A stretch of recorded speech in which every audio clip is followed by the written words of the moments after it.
I was leaning over the stove flipping pancakes for my grandson when my daughter-in-law told me I had 2 weeks to vacate my own house.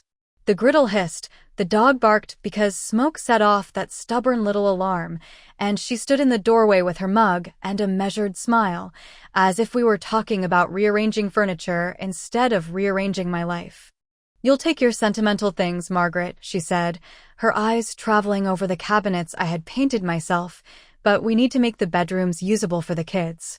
Blake and I already spoke to the contractor about opening your sewing room." The spatula slipped and hit the burner. It made that awful hot metal sound that means you're about to burn your hand if you don't decide quickly what matters more, the pancakes or your pride. I reached for the handle, and I remember the edge of the pan pressing into my palm because the pain gave me something to hold on to while I watched my grandson crawl onto the counter to get the syrup. He said, bright and trusting, "Daddy says this is our house now, Nana." When I turned to Kira, she didn't blink. She had the mug raised halfway, the good mug with the blue hydrangeas I use when we have company. She didn't ask if I was okay. She didn't ask about the burn. She just waited for me to absorb what she'd said, as if the sting on my hand could distract me long enough to make it easier for her. "I suppose if you'd visited me last year you would have seen a tidy little place on a corner lot with a flag that faded to pink in summer, azaleas out front, and the same swing on the porch my husband hung the week he stopped smoking.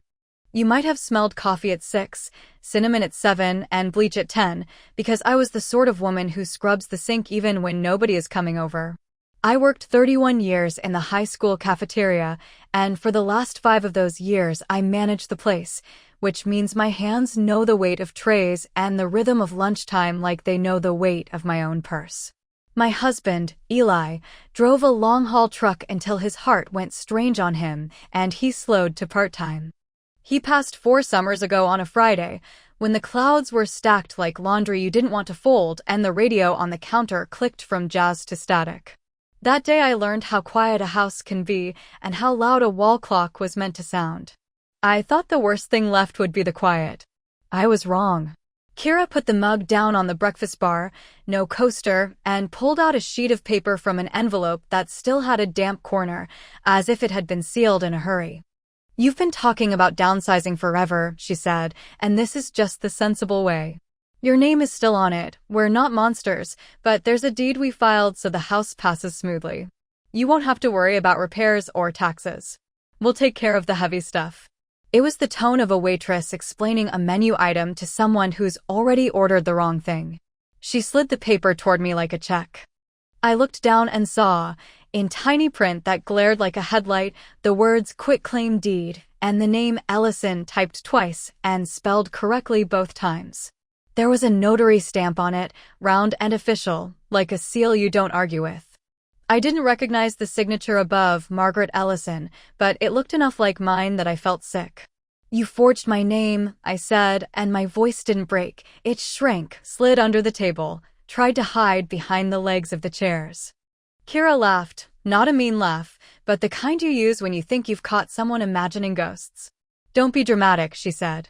"You signed it at the church hall after bingo night. Linda notarized. You don't remember? You were tired that week. It was just after you had that dizzy spell."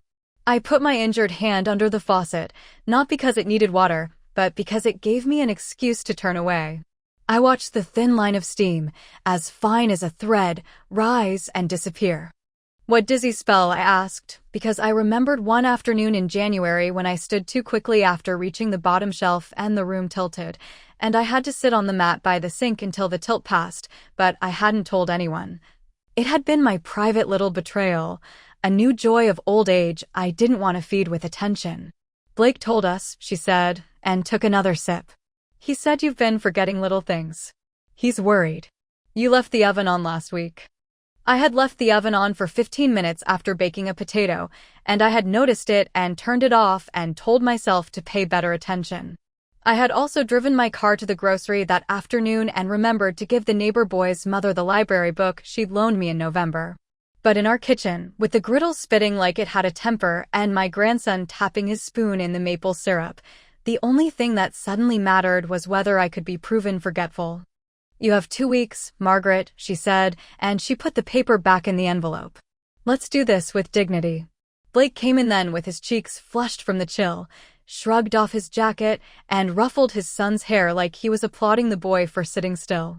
"We talked about this, Mom," he said, as if we had. "I can't keep running over here every time you call about the faucet or the smoke alarm. Kira's got enough on her plate, and the kids need space. This will be better for everyone. There's a senior complex near the river. They have a shuttle to the store. We checked. You'll like it." He reached for a pancake as if to prove how homey we all still were, and I watched his hand, the same square knuckles his father had, the same small crescent scar where he'd cut himself opening a can as a teenager. His hands look like home to me, even now. I didn't throw the spatula or slap the paper away or scream, and that is the part some people don't understand when I tell it.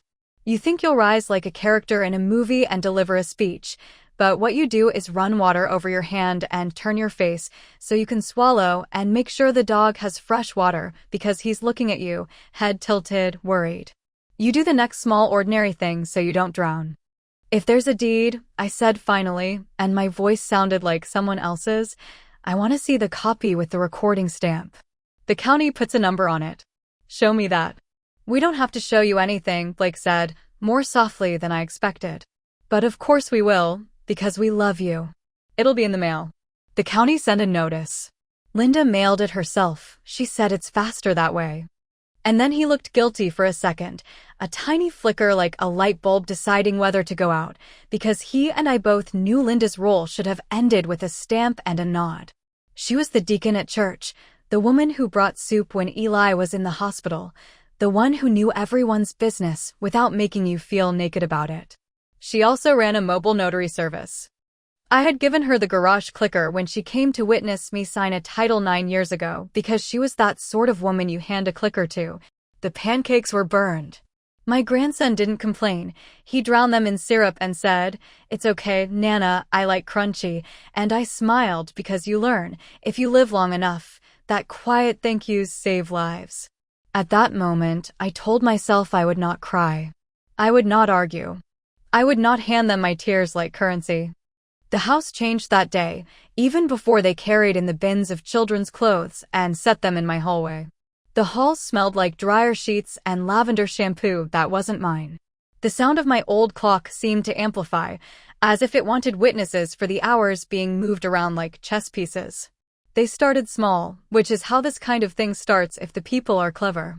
Kira labeled my pantry shelves with chalkboard stickers, breakfast, pasta and rice, baking, and shifted my flour tin to a lower shelf, because I was shorter now. Blake moved the recliner I sit in to the corner, so the kids don't trip and so the light won't bother the TV. They replaced my heavy blue curtains with gauzy white ones that I had to admit did let in more light. It is a particular kind of humiliation when someone makes a change that looks prettier, and you know the real cost isn't in taste, but in the message. Your home is a project we will complete. When they took down Eli's old map of Oregon with the lines he'd drawn along highway numbers so our grandson could see where Grandpa used to run, I felt a second burn, deeper and colder. "We'll frame it properly," Blake said, and leaned it against the hall wall. "It's sun-damaged, Mom." That week the doorbell rang more often. A man came to measure the spare bedroom windows. A woman from a cleaning service stood in my kitchen with her tablet and asked me about mildew management, and I said I had been managing it with vinegar and a rag longer than she had been alive. Two of Kira's friends came by with a stack of bins, their whispers quiet enough to pretend we weren't supposed to hear. I saw our neighbor, Nora, who runs the window at the post office, walk up my path with one of those bright orange certified mail stickers on an envelope and hesitate before she knocked. She looked right and left like the path was a street she needed to cross. When I answered the door, she lifted the envelope and said, "Got a signature for you, Maggie." But then Kira was there at my shoulder, one hand on my arm, gentle and firm. "I'll sign," she said. "I'm managing her paperwork." Kira didn't look at me when she said it. She looked at Nora, the way you look at a cashier when you have a coupon you don't want to argue about. Nora looked at me, and I tried to keep my face plain. I had never been an actress, but I have watched my share of teenagers make poor choices, and I knew what drama buys you in a small town.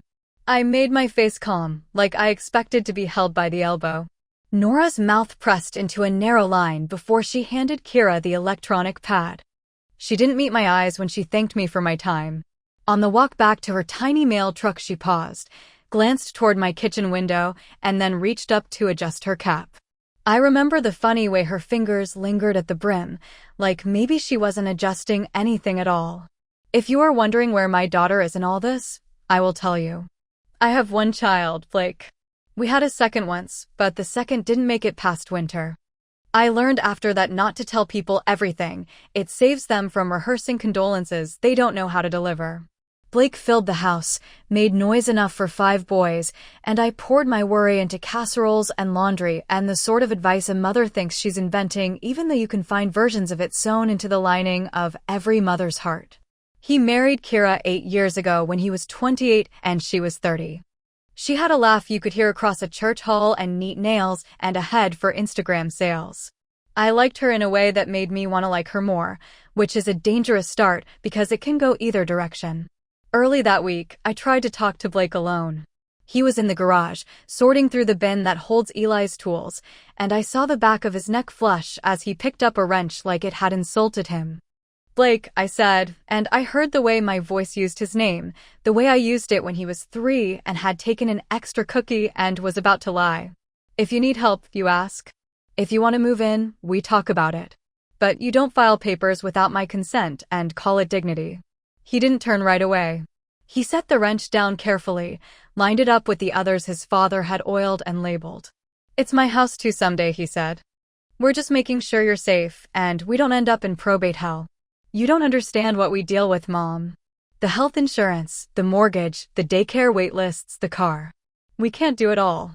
And when you call about your smoke alarm at 11, it's not nothing. We've been reading up on elder stuff.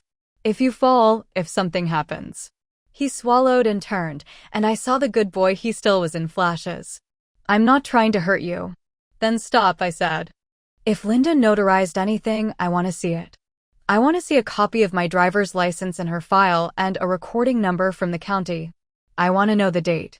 I want to know why my writing looks like it was done by a person who writes with her left hand even though I don't have a left hand that writes. He rubbed his jaw. He has Eli's jaw too. We'll get you all that, he said, and I noticed he didn't say we had it. I slept badly that week, not because the house was louder. If anything, it was even tidier, as if tidiness could be a character witness, but because I could feel my own life being spoken about in the third person in other rooms. When you're young, you think you'll get to keep the right to tell your own story forever, but that right can be snatched at family dinners and text threads. I would come out for water and hear Kira on the phone saying, she's resisting again, but the evaluator said memory impairment can come and go, and I would stand quietly in the hall listening to my life turned into a case file. The evaluator came on Thursday. A kind woman with a cardigan and a pencil that left light little groomed marks on her notepad. This is just to assess supports, she said, and I said, I can support myself. She asked me what day it was, and I told her the date and the day of the week and the clerk at the grocery who had rung up my bread that morning and the license plate of my neighbor's truck, because we all learn the same tricks when we're afraid someone is taking notes on whether we are still ourselves. Why did you leave the oven on? She asked, and I said, because potatoes deserve a warm resting place. She smiled and then made a tiny mark, and I felt the small burn again under my newly healed skin. On Friday, I went to the bank by myself while Blake was at work and Kira was dropping the kids at preschool. I wore my navy coat and my mother's brooch, and I took the number from the little red dispenser. The teller who called me up was Rosa, a woman who knows what pie the lunch ladies bring to the bank potluck because she stays late on Thursdays when the high school deposit comes in. I slid my card and she said, "Mornin', Ms. Ellison," and I said as quietly as I could, "Rosa, I need to see all transactions for the last 3 months. I need to see any withdrawals over $200. I need to see any cashier's checks." She didn't blink.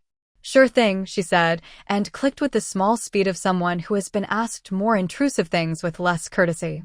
When she printed the pages, she put her finger at a line and tapped, once, like a metronome. There was a cashier's check for $1,400 made out to Linda L. Barton, notary. There were withdrawals in even amounts that looked like they'd been typed by a nervous person who hates math. $400, $600, $500 in patterns that made my stomach clench. Who made these? I asked. Most are large ATM withdrawals, she said. Card present. Pin entry. And then she looked at me over the rim of the paper, and her face changed slightly, like she'd made a decision. But these here, this cashier's check, that requires a teller.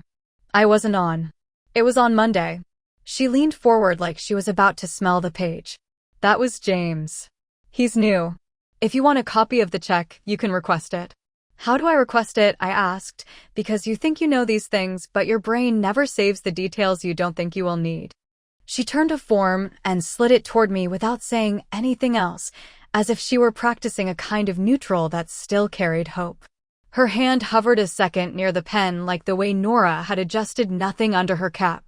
You can also set a hard limit on daily ATM withdrawals, she said slowly, or require teller authorization from you +1.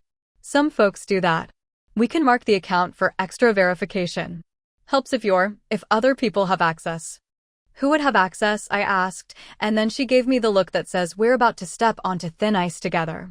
You'd be surprised who gives their kids their PIN, she said lightly, and then added, without looking away from the screen, sometimes folks also sign a durable power of attorney and don't realize what that means. I had not signed a durable power of attorney for anyone.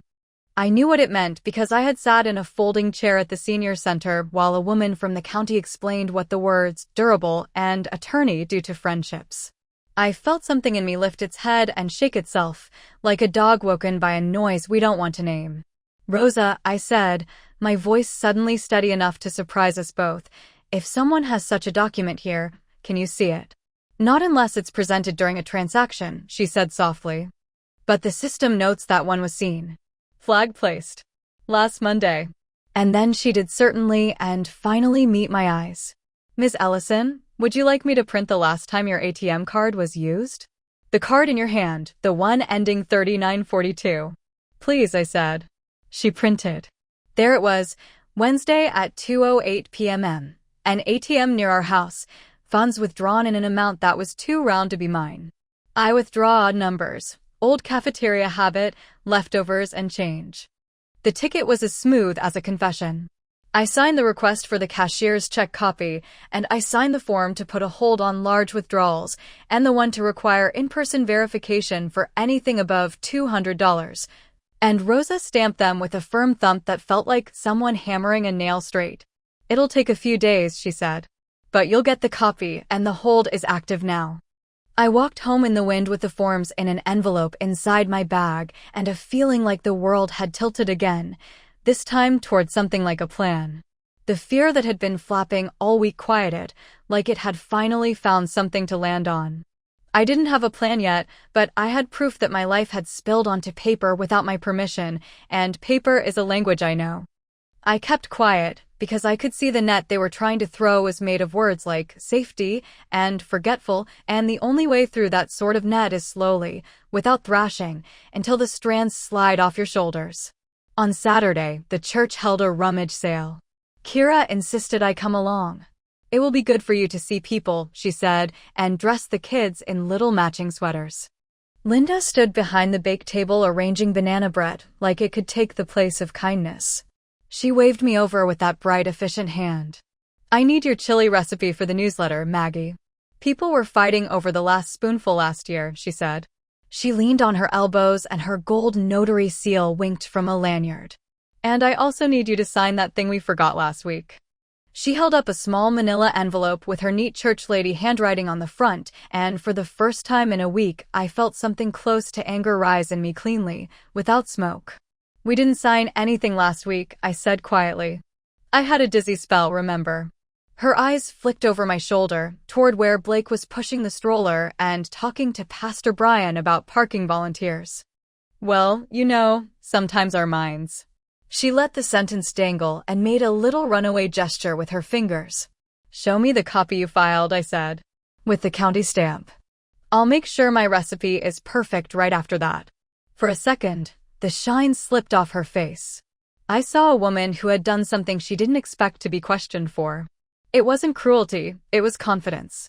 She'd been the one with forms and a stamp for so long she believed stamps were self-evident proof of goodness. She drew herself up again like a singer finding the note. "The recording office mails originals to the address on file," she said. "You'll see it by next week. We'll sit down and go through everything."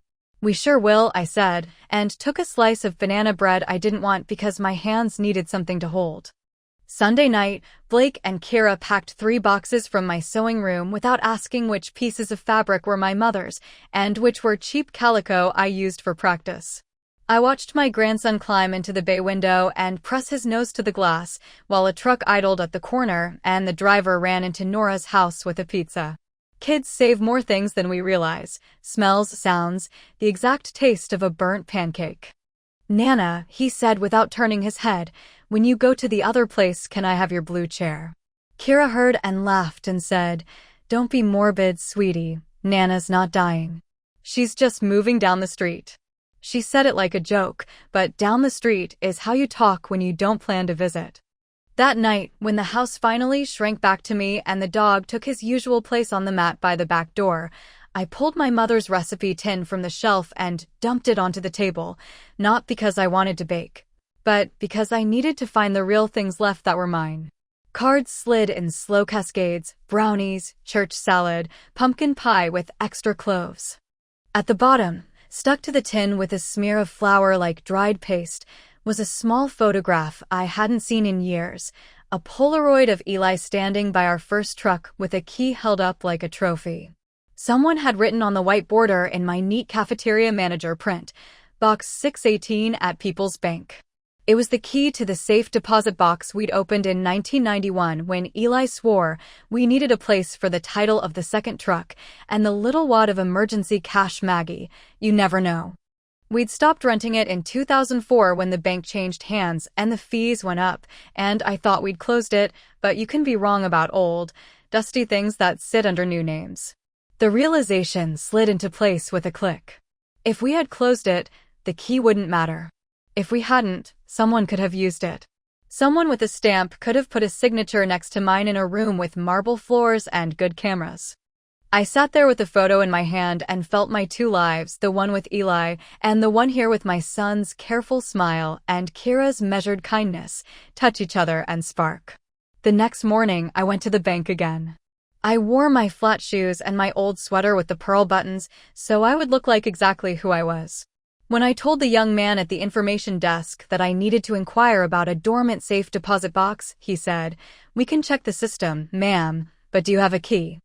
I lifted the Polaroid. "I might," I said.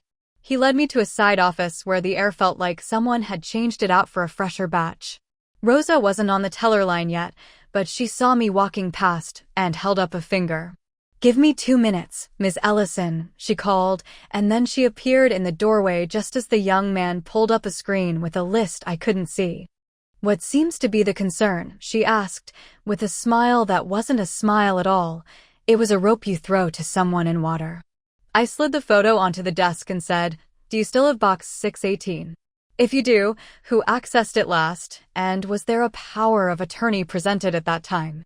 The young man's eyes did that quick dart that means someone is out of their depth and knows it. Rosa stepped in. "Let me take this one, Jeremy," she said, like she was picking up an extra tray. She typed with the competence that warms a room. Then she stopped, her fingers hovering over the keys the way Nora's had hovered under her cap. She looked up at me. "Miss Ellison," she said softly, "that box was accessed last Monday.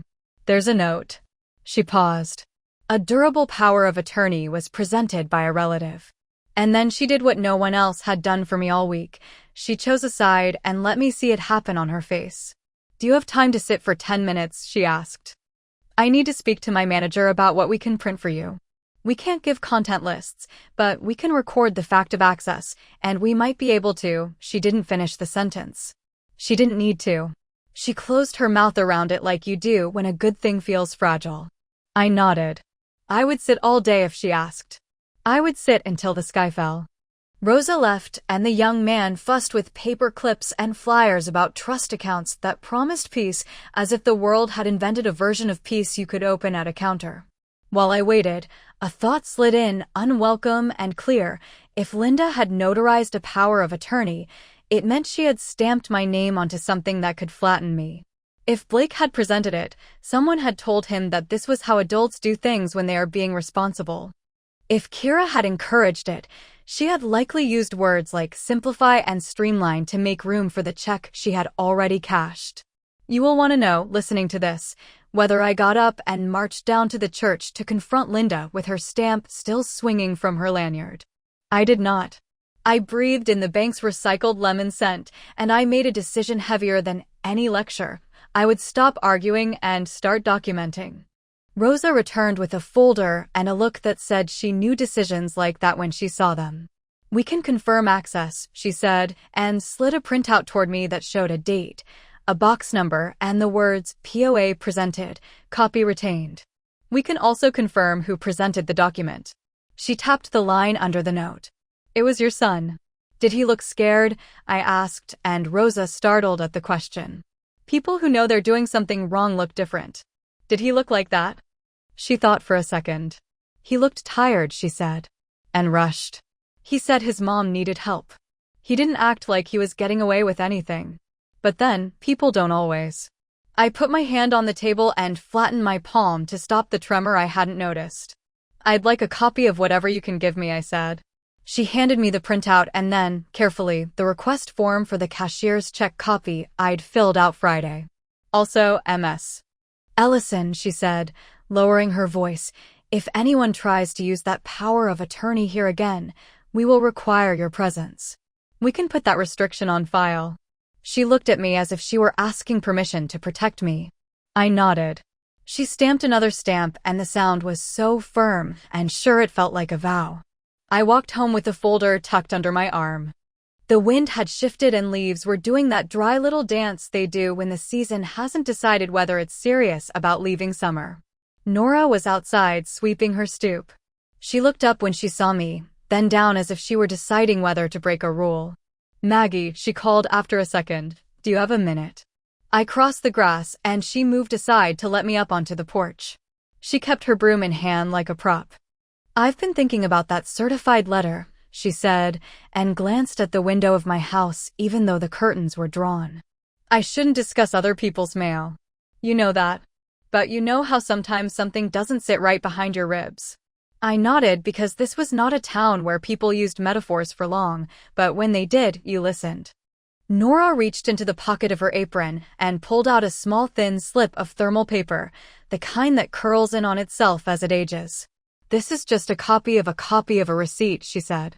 I can't give you the letter, but I can show you this. It's the USPS proof of mailing from last week, the one Linda brought in. It says, quitclaim deed, Ellison residence. She tapped the tiny numbers. Recording number space left blank. That blank isn't wrong, but people who know the order of things don't leave it blank. Why are you showing me this? I asked, though my throat tight and I had to swallow twice to get the words out. Nora's face went softer than I'd seen it. Because I saw her sign for your certified mail the other day, and I saw your hand on the frame of the door, and because once, a long time ago, I was the daughter-in-law, not the mother. She put the receipt in my hand. I didn't give you anything, she said. But if someone ever asks, tell them you got tired of making banana bread. That's always true. I stood there with the tiny crisp paper in my palm and the bank folder under my arm and the photo of Eli with the key pressed warm in my pocket, and for the first time since the pancakes I felt the house tilt toward me, just a degree or two, the way a person leans when they're finally ready to hear you. When I went back inside, Kira was at the island writing a list with a flourish at the top, move plan. She smiled up at me like we were girlfriends organizing a camping trip. We'll drop a bag at the complex tomorrow so they see you're serious, she said. It really is lovely. They have a piano in the lobby. She tapped the paper with her pen and then, almost absent-mindedly, pushed a second piece of paper closer to her side of the counter with the heel of her hand. It was a copy of something I didn't get a good look at before she slid it under a magazine. I saw the word authorization at the top and a line at the bottom where a signature would go. Oh, this is nothing, she said, seeing my eyes go there. Just a little form to let me talk to your doctor's office about your meds so I can pick them up. It helps everyone. She smiled again. You don't mind, do you?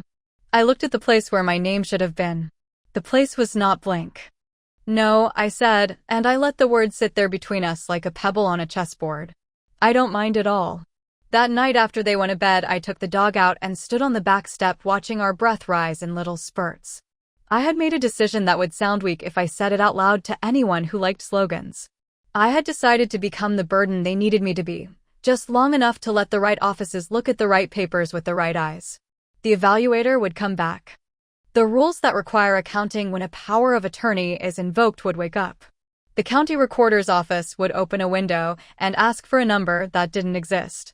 And while all of that turned slowly like a gear you don't need to oil if you respect it enough, I would collect my own smaller, sharper things, copies, dates, names, and the way people looked at me when they thought I was not quite keeping up. When I finally came in, the dog shook his ears like he was flinging water. There was an envelope on the seat of my blue chair. No stamp, no address, just my name written in a careful hand that spent its days typing. Inside was a single sticky note and a photocopy of a page from a ledger I didn't recognize. The sticky note read, "Not all of us are on their side. Ask for journal entries for June 12th and August 3rd. R." The ledger page had the words consulting, family transition, and 2 payments from my checking account to a company I'd never heard of, a company that shared a P.O. box with Linda's mobile notary. I sat down and held the note like a match that could start a fire. The house was quiet enough that I could hear the refrigerator hum and the dog's soft complaint as he settled. I read the note again. I would find out who R was. I would ask for journal entries. I would learn why a notary was billing as a consultant for a transition I hadn't ordered. I would do it slowly, carefully. And tomorrow, when Kira took me to the senior complex to drop a bag, I would put inside that bag a list of the medications I take and a new one, a lawyer's name on a folded piece of paper, written neatly, as if I might show it to someone at a desk and be believed. The days that followed were a blur of obligations I never asked for and humiliations I never deserved. My daughter-in-law Juliet had decided that since she was now officially part of the family, she had authority not only over Ethan but over me as well. It began with small intrusions, the kind a stranger might excuse, but from her they carried the sharp edge of contempt.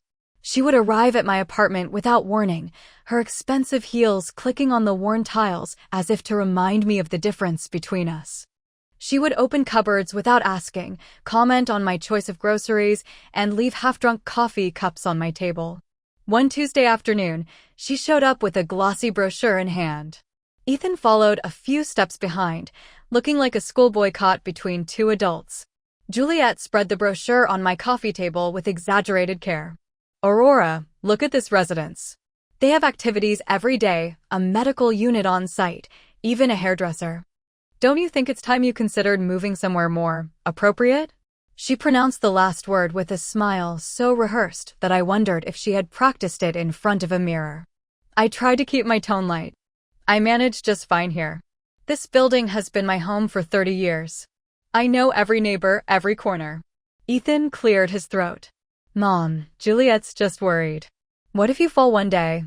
What if something happens and nobody finds you?" The implication stung. I had lived alone since Robert's death and never once asked them for help with my health or my bills. I drove myself to the doctor, carried my groceries, and paid my share of the building fees on time. But now my own son looked at me as if I were a burden waiting to collapse on his shoulders. Juliet leaned back on the sofa and crossed her legs, her perfume filling the room. "Besides, your apartment is far too big for you. Think of the heating costs. Think of the maintenance. Ethan and I barely manage in our rented flat. It just doesn't make sense for you to cling to so much space." I saw where the conversation was heading and changed the subject, but the seed was planted. Over the next weeks, she returned to it again and again, each time with more confidence. At family dinners, she made subtle jokes about me living in a mini palace. At the supermarket, she loudly asked if I needed help carrying my bags, her voice pitched so neighbors would hear. Every gesture was designed to make me seem fragile, outdated, and selfish. What hurt the most was Ethan's silence. He never contradicted her. Sometimes he added a timid, "Juliet might have a point," as if repeating lines fed to him. I wanted to grab him by the shoulders and remind him of the boy who once ran to me after school, proud of every little drawing, every medal. Instead, I swallowed my words, afraid of pushing him further away. The gossip spread quickly in our building. Mrs. Delgado from the third floor stopped me one morning and whispered, "Aurora, is it true you'll be moving soon? Juliet said you were looking at senior residences." My cheeks burned. I shook my head, but I could see the doubt in her eyes. The shame of being pitted by my neighbors felt worse than Juliet's direct attacks. One evening, after another tense dinner at their apartment where Juliet served wine I couldn't afford and spoke of real estate prices as if she were a seasoned investor, Ethan drove me home. I tried to keep the conversation light, but as we reached my building he sighed. "Mom, maybe you should at least think about what Juliet says. We're under pressure with the wedding bills," and he stopped himself, but the slip was enough. So that was it. It wasn't just concern. It was money. Their debts were mounting, and my apartment, with its central location and generous size, was their solution. My own child had begun to view me as a resource, not a mother. Days later, I found proof. A letter from the bank addressed to Ethan had been delivered to my mailbox by mistake. I stared at the envelope, hesitated, then opened it. My hands shook as I read the notice of overdue credit card payments. The amount was shocking. They were living far beyond their means, and if they couldn't pay, they would lose everything. Suddenly, Juliet's urgency to move me out made cruel sense. I folded the letter carefully and returned it to their mailbox without a word, but from that moment I saw every smile of Juliet's as a calculation. She wasn't just ambitious, she was desperate. The campaign escalated. One Sunday morning, I was leaving the church when Juliet approached me in front of several parishioners. "Aurora, we found a wonderful retirement place with a chapel and garden. It's so much safer for you than living alone here." Her voice was sweet, but her eyes gleamed with victory as heads turned. People murmured their agreement, and I felt stripped bare. I smiled politely, though my hands trembled so much I nearly dropped my purse. The humiliation became routine. I overheard two neighbors in the lobby discussing whether I would give my apartment to Ethan after the wedding. At the pharmacy, the clerk asked if I was moving soon because Juliet had mentioned it. I realized then that Juliet was shaping the narrative of my life, casting me as an old woman incapable of managing her own affairs. What she didn't know was that Robert and I had made deliberate decisions years ago to protect ourselves. We had drafted documents, consulted lawyers, and ensured that appearances never matched reality. She saw an aging widow with a modest income, but she had no idea of the assets I controlled. Still, the secrecy that had once protected me now became a burden. I could not correct the gossip without exposing more than I was ready to share. The final blow came 2 weeks before their wedding. Juliet and Ethan invited me to what they called a family meeting. When I arrived at their apartment, her parents were already seated at the table. They looked at me as if I were an object to be appraised. Juliet's father cleared his throat. "Aurora, we believe it's time you made practical decisions for your future. At your age, it is unwise to live alone in such a large place. It would be safer and more responsible to move somewhere smaller." Her mother added with a smile that barely concealed disdain, "Besides, young couples need stability. Ethan and Juliet could take good care of your apartment until you find the right residence." I felt my chest tighten. They weren't even hiding it anymore. They wanted me out, and they wanted my home. I looked at Ethan, hoping for some sign of resistance, but he sat silent, nodding occasionally like a puppet. I forced a smile. "It seems you've planned everything for me. How thoughtful." My voice was calm, but inside I felt something shifting. I had endured their insinuations, their humiliations, their whispered gossip. But now, watching my son betray me in front of strangers, I knew I had reached a line I could not cross back over. I returned home that evening to find a letter slipped under my door. It was from the bank. Not addressed to me, but to Juliet. My name was listed as guarantor on a pending loan application I had never signed. My knees weakened. I clutched the letter, the words swimming before my eyes. If this was true, they had forged my signature. And if the bank approved it, I could be held responsible for their debts. The room spun. My breath came in shallow gasps. My son's wife had not only humiliated me in public, but might have dragged me into financial ruin without my knowledge. I placed the letter on the table, lit the lamp, and stared at it for a long time. I had to choose. Either I stayed silent and risked losing everything Robert and I had built, or I started preparing for a battle that would change the course of all our lives. The decision began to form that night, quiet and heavy, like the gathering of a storm. And then the phone rang. It was Carlos, Robert's old financial advisor, whom I hadn't spoken to in months. "Aurora," he said in a low voice, "we need to meet. I've come across something you must see. It concerns your son and Juliet." I froze, the letter still trembling in my hand. I did not argue with the receptionist at the complex when she held up the receipt with my name. I asked for a copy, and I asked for the name of the staff member who had processed it, and I kept my voice even because I understood that panic hands evidence to other people. "Could you print the ledger line that shows who made the deposit?" I said, and the young woman, whose name tag read Maya, glanced at the supervisor near the printer. The supervisor stepped over, scanned the screen, and said they could provide a payment acknowledgement but not internal notes without a request from the responsible party. "Who is the responsible party?" I asked. "Your daughter-in-law, Kira Ellison," she said without looking up. I asked for a brochure and a copy of everything with my name on it and took them to a couch by the window. The receipt had a date that matched last Thursday, an amount equal to 1 month's security deposit, and next to "signature of resident," a tight slanting version of my name that looked like mine if my wrist had been numb. I thanked them and asked to see a sample unit, which surprised Maya, because she thought she had just sold me one. I made notes out loud while we walked so she would hear, careful to use phrases I could repeat to a judge if needed. "Where do medications get delivered?" I asked. "How do you log family members who sign on behalf of residents?" When we reached the elevator, I turned back and said, "I'll need the business office email to request my file." She gave me a card. The office email had a general inbox, but the card had a handwritten name, Admin, L. Barton. I slid it into my bag with a copy of the receipt and felt something click into a line I could follow. Linda had inserted herself here too. On the way home, I did what I promised myself in the bank lobby I would do. I called the County Adult Services intake line from the sidewalk where the phone would record clearly. I stated my name, my address, my age, and the facts as facts. Someone had presented a power of attorney I had not executed. A notary I knew had appeared in multiple transactions. Funds had moved from my account without my consent. And a senior residence had accepted a deposit with a signature that was not mine. I said I was safe at the moment, that I did not want anyone removed from the home that day because a child was present, and that I wanted to open a record so that any further uses of the supposed authority would be captured in a state file. The woman on the line asked measured questions. "Have there been threats or physical harm?" "No." "Do you feel pressured to sign documents?" "Yes." "Do you want a capacity screening?" I took a breath and leaned into the decision I had made behind the garage when the air smelled like cold. "Yes," I said.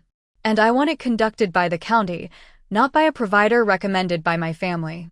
The intake worker set an appointment window for the following week and gave me a case number. I wrote it on the back of the senior complex card with a pen that did not skip. When I hung up, I felt both older and freer, like I had taken off a coat I did not know I was wearing. At home, Kira stood at the counter with a pad of paper and my insurance card.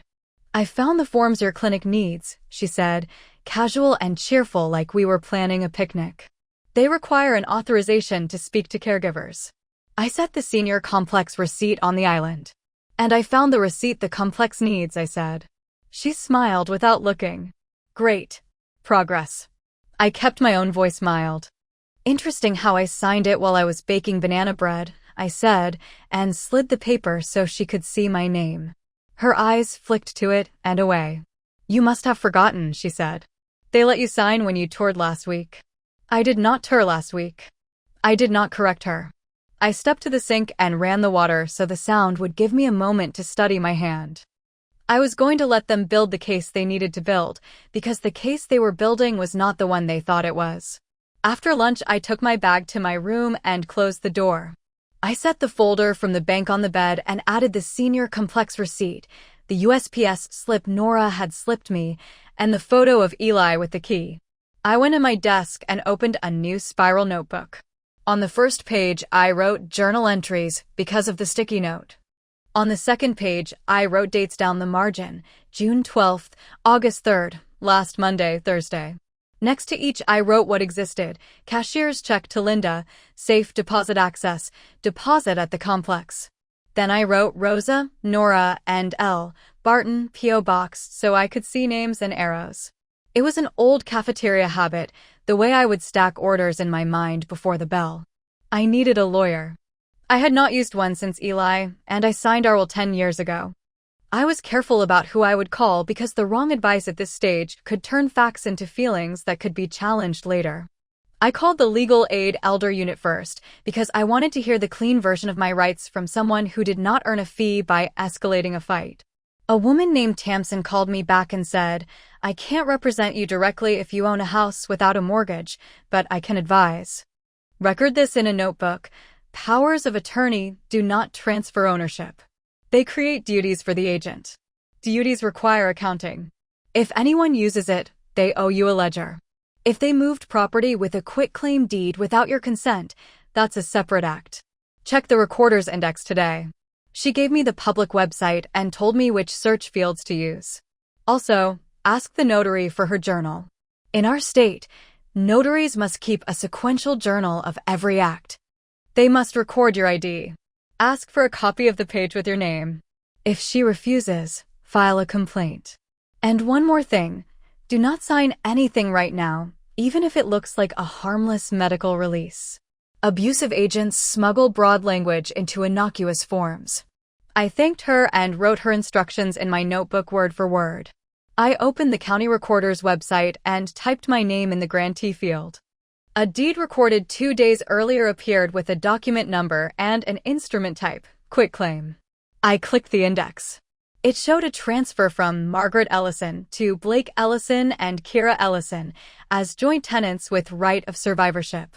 The recording stamp had a number and a date, and the name of the person who presented it, L.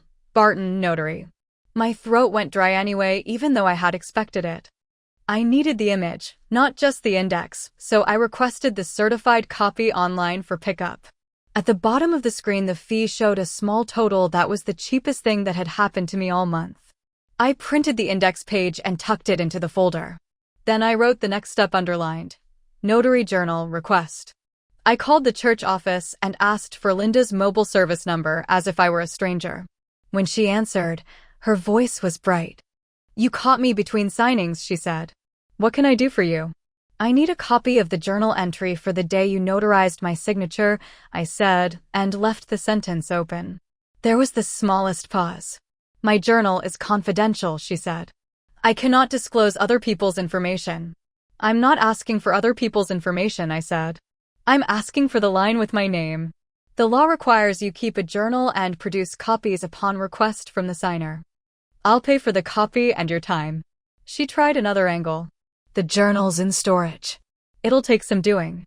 "I'll meet you at the church hall tomorrow at 2, I said, and wrote 2 o'clock, fellowship room, in the notebook so I could show someone later that the appointment existed. Kira spent the afternoon in the yard with the children while I scanned my photographs. She believed I was making space and sentiment for the move. In truth, I was creating an index of every object in the house that I might be accused of misplacing. I opened each closet and took a plain, steady photo of the contents. I photographed the kitchen drawers and the sewing room shelves. I stood on a chair to photograph the top shelf where Eli's truck title had once lived. I spoke the date and the time aloud into my phone as I snapped each set of pictures. I put the files into a folder named with the case number the county had given me, and I sent them to myself and to a new email account whose password I wrote on paper and sealed into an envelope I would hand to Rosa if I needed help later. It felt like making 3 copies of a recipe card and leaving them with the people who would bake when you could not. That evening, Kira ordered takeout and told me we should practice the shuttle to the senior complex tomorrow so I would get used to it. I need to make sure the staff knows I'm your point of contact, she said while she tapped on her phone. Don't make it harder than it has to be. I won't, I said. I want to be safe. The words tasted like sawdust, but I let them stand because I meant them differently than she did. Blake came home after dark with a tired smile and the kind of relief on his face that told me he had convinced himself he was doing the right thing. Mom, we got the county notice, he said. Everything is lined up. You're going to love the piano at the complex. I asked him to sit and brought out the red recipe tin. I took from it the Polaroid with Eli and the key and set it in front of him. Tell me about last Monday at the bank, I said quietly. You accessed the box and you presented a power of attorney. Who told you I had signed one? He did not reach for the photograph. He looked at the table, then at the stove, as if the right words might be simmering there. Linda said you had signed at church, he said. She said you wanted to make things easy for me. She said you were having memory trouble and you didn't want to be a burden. He pushed the words like a stack of papers he wanted off his desk. I shouldn't have listened. But I believed her. She's known us forever. She said some older people get stressed if you tell them each step, and it's kinder to take care of it. And the cashier's check, I said. To Linda. What was that? He flushed and rubbed his jaw. Consulting, he said. She said it's standard for her to arrange filings and make sure the county is happy. She said she fronts the fees and we reimburse her. She billed from a P.O. box, I said. Did you ask why a church deacon runs a private consultancy from a P.O. box that is also listed by the notary? He winced and shook his head. I could see that he wanted so much for the world to be organized and sensible that he had handed his judgment to the first person who sounded certain. I could also see that he had chosen certainty because fear had hollowed a space in him that he could not admit to me without crying. I softened my voice. You do not get to be naive with other people's property, I said, and left it plain. He nodded, a small, ashamed nod that made me wish for a second that kindness could be enough. It would not be. In the morning, I printed a simple letter on white paper. Request for notary journal copy. Signer, Margaret Ellison. Please provide a copy of the entry for any notarial act dated in the last 3 months with my name, including ID type and number, signature, thumbprint if collected, and description of instrument. I signed it with the full loops of my name the way I always have. I made 2 copies and put a copy in an envelope addressed to the Secretary of State's Notary Division with a complaint form I had downloaded and filled in with the dates and the cashier's check number. I did not mail the complaint yet. I put the stamp on the envelope and left the flap unsealed. It is a kind of mercy I have learned over the years to offer to people who still have a chance to tell the truth. Kira insisted on driving me to the church. We'll stop by the complex afterward so you can leave a sweater there, she said. It helps you feel at home. I brought my folder in a tote and set it upright between my feet on the passenger floor. In the fellowship room, Linda had arranged coffee and lemon bars like a hostess. She greeted me with a hug and a grip just tight enough to say she was in charge. Let's clear up your confusion, she said, and laid out a document with my name at the top, durable power of attorney. The signature block held the tight, slanted version of my name. The notarial certificate had her stamp.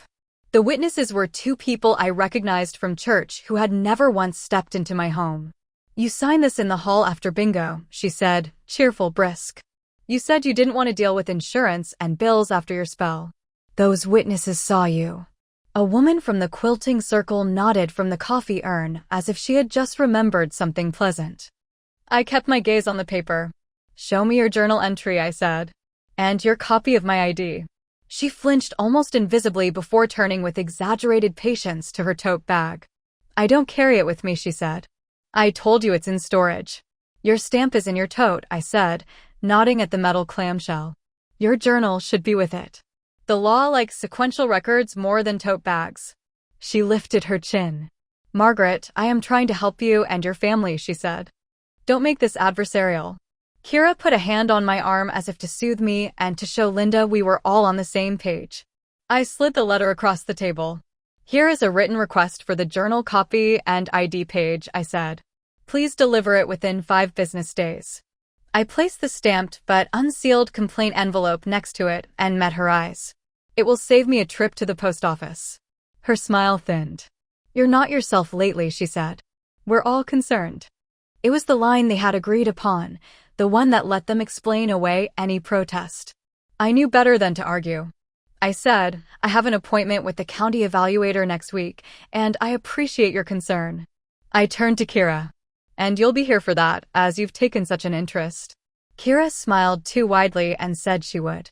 After we left the church, Kira took me to the senior complex.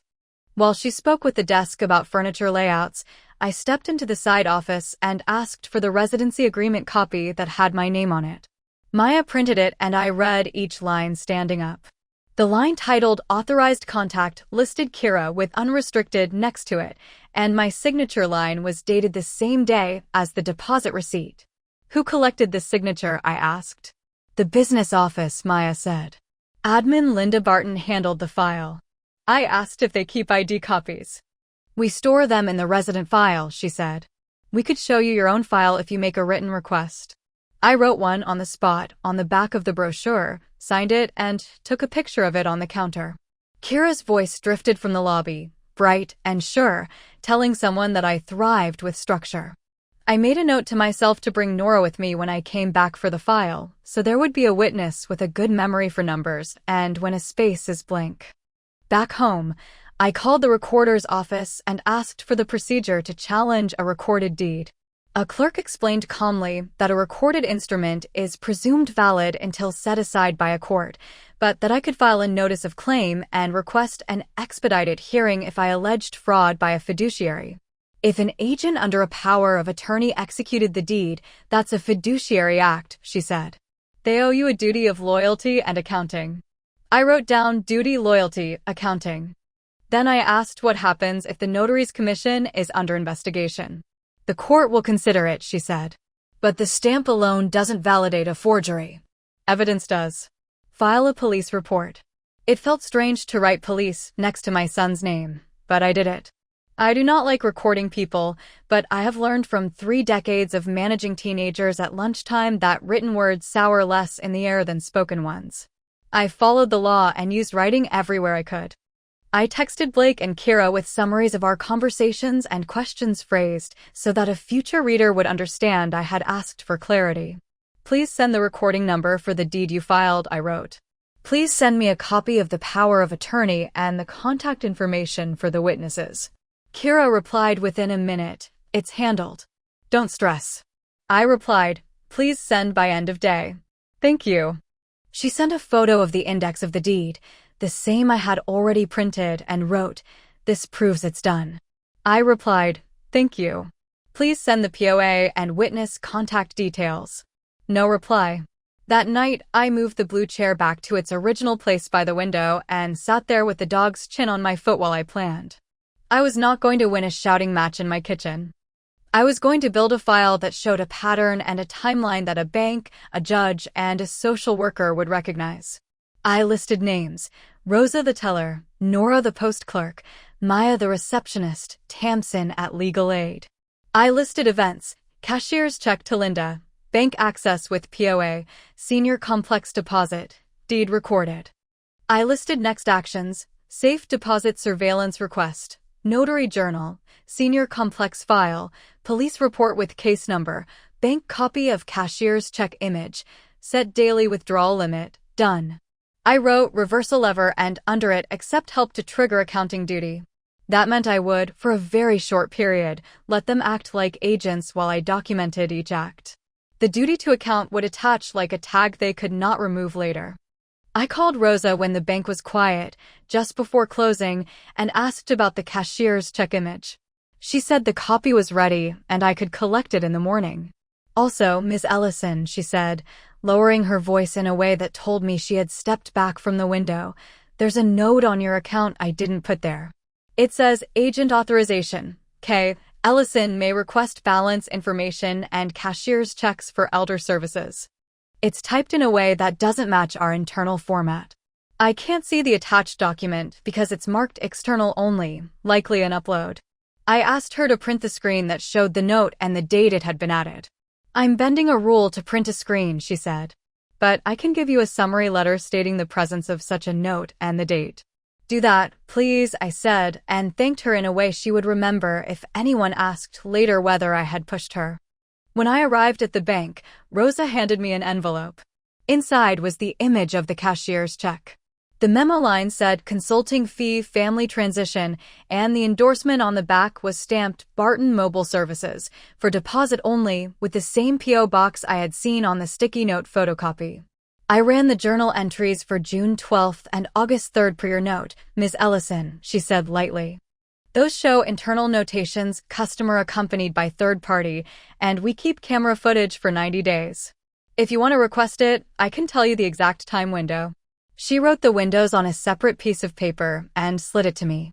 You'll need a subpoena for the footage, but ask your lawyer to send the preservation letter today, she added, and put a blank form in front of me titled Request to Preserve Video, pending legal action. I filled it out and signed. You have good people, I said, and she looked down so I would not see anything on her face that could be used against her. On my way out, I ran into Nora carrying a stack of registered mail slips. She looked at my folder and the bank door and then back at me. You're doing it the boring way, she said. The boring way wins. She reached into her satchel and pulled out a small notebook with delivery notes. I can tell you exactly when Linda mailed the deed packet and to whom she addressed it at the recorder's office. And I can tell you that she asked me how to fill out the certified mail if she didn't yet have a recording number. She flipped to a page and tapped it. And I can tell you that she came back 2 days later and asked if mail could be held for pickup because the recipient had complained of misdelivery, which I denied. People who are sure of their paperwork don't improvise like that. I asked if she would be willing to write a short statement with dates and times. I will, she said. I don't like bullies who hide behind forms. I filed a police report at the front desk of the station. I brought copies of the cashier's check image, the senior complex receipt, the county index printout, and my written request to the notary for the journal. The officer listened and asked trained questions. Do you have the original power of attorney? No. Do you believe the signature is yours? No. Do you know the notary personally? Yes. Do you feel unsafe in your home? Not physically. Is there an immediate risk of financial loss? Daily withdrawals have been limited, large withdrawals blocked. A deposit was made to a facility without my consent. A deed has been recorded. He took the copies and gave me a case number and the phone number for the detective assigned to financial crimes. This will move faster if we get the bank footage preserved and the notary journal, he said. You've already done the first.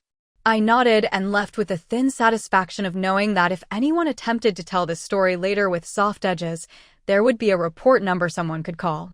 The county evaluator came on Wednesday.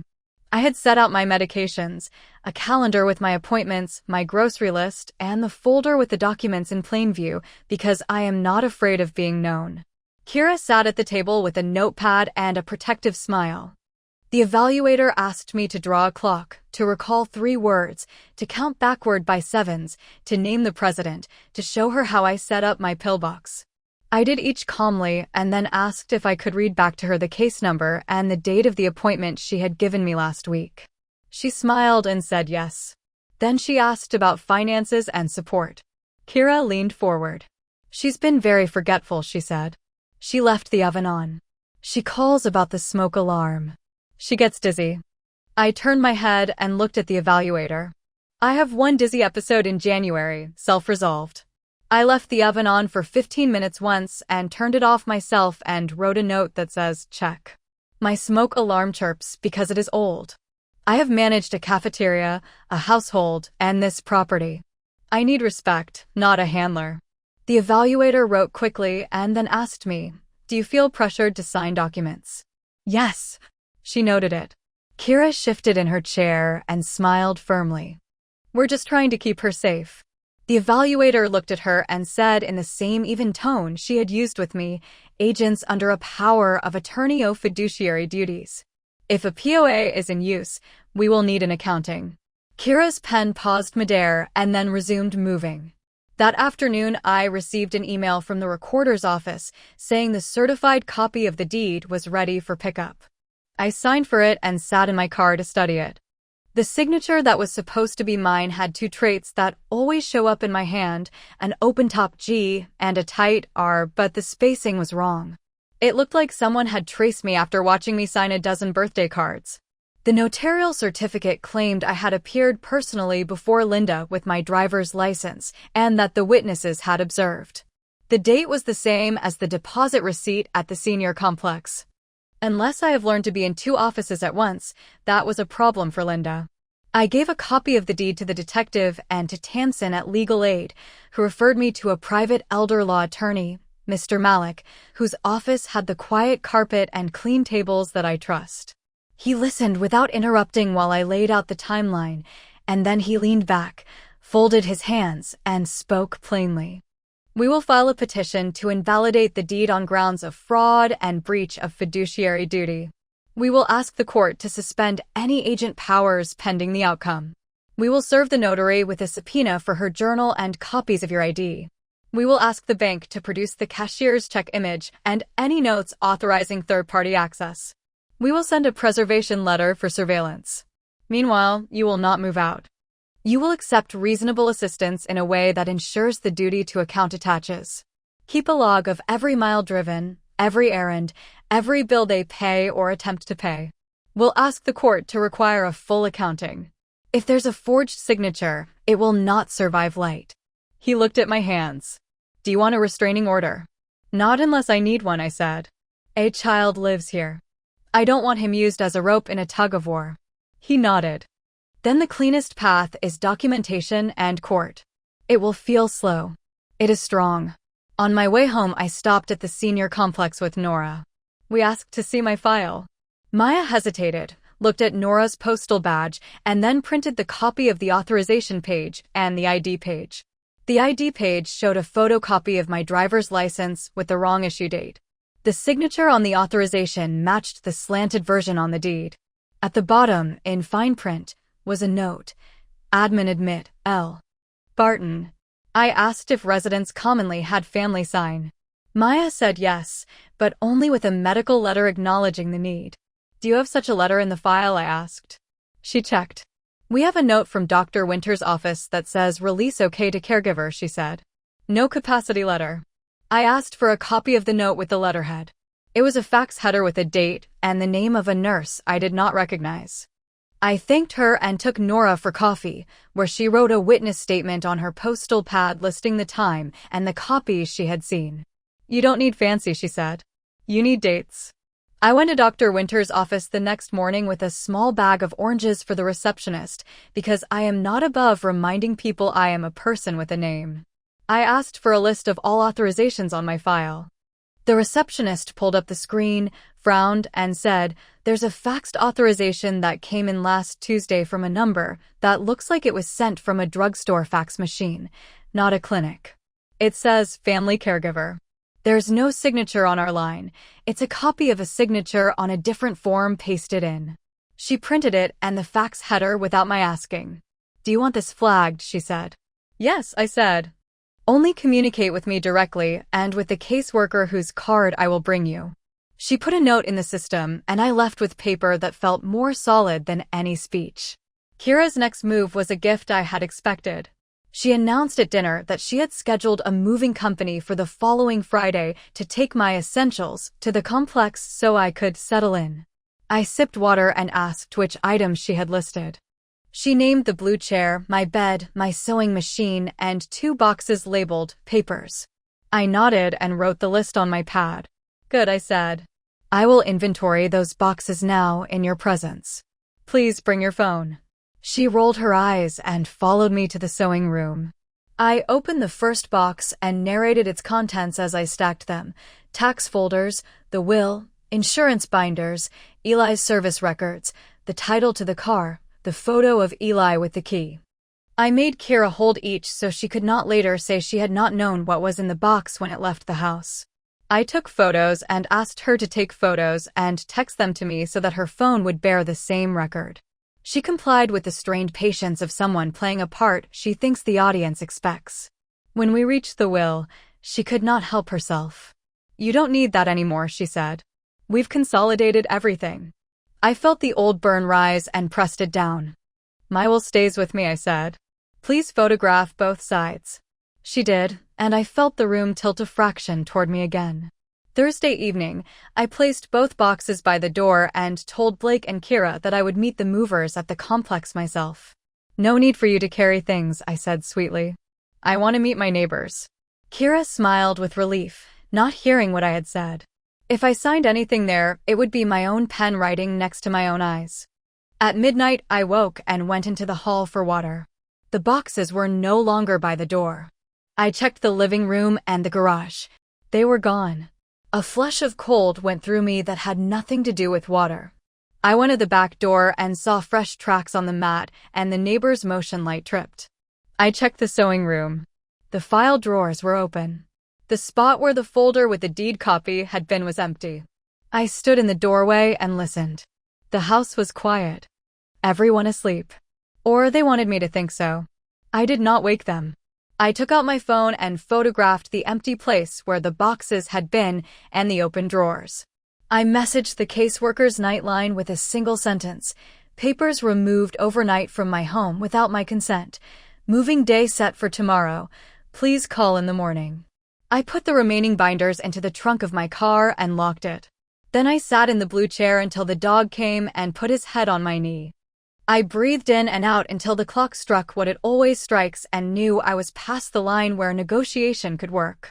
At 8, the moving truck arrived early with a clipboard. The foreman read from his order: bed, chair, sewing machine, 2 boxes. Boxes were taken last night, I said. By whom, I don't know. He frowned and shook his head. Lady, we don't do night runs, he said. I'll note it. Blake came into the hall pulling on his sweatshirt, confused and defensive at once. I told him to come early, he said to me, like a boy who thinks permission is a detail. Kira came behind him with the toddler on her hip. Less stress for everyone, she said brightly. We'll meet you there. I said nothing. I followed the truck to the complex and watched them carry the chair and my bed into an apartment that smelled like new paint and someone else's idea of neutral. Maya met me with a closed look I hadn't seen on her face before. She led me to the office where a woman from corporate sat with a laptop open. Mrs. Ellison, she said, we've received a letter from your agent requesting that all billing and notices be directed to her. I took the letter. It was signed by Kira as agent, with a photocopy of the power of attorney attached, the same slanted signature, the same stamp. I do not recognize this as valid, I said, and placed on the desk my police report case number, the recorder's deed copy, and the request for the notary journal, each with its date. Please note on my file that all future changes require my signature in person with ID verified by your scanner. The corporate woman's face softened in the quick way of someone who has seen this before and cannot say so. We will place a hold on changes pending legal review, she said. Until then, no billing changes. Kira burst through the door then, breathless with victory and annoyance. Why is my letter being questioned, she said. This is outrageous. The corporate woman turned her laptop toward Kira. Because we don't accept agent instructions while there is an open investigation, she said. That protects everyone. Back at the house, a patrol car sat at the curb. The detective stood in my kitchen with his notebook and a pair of cotton gloves.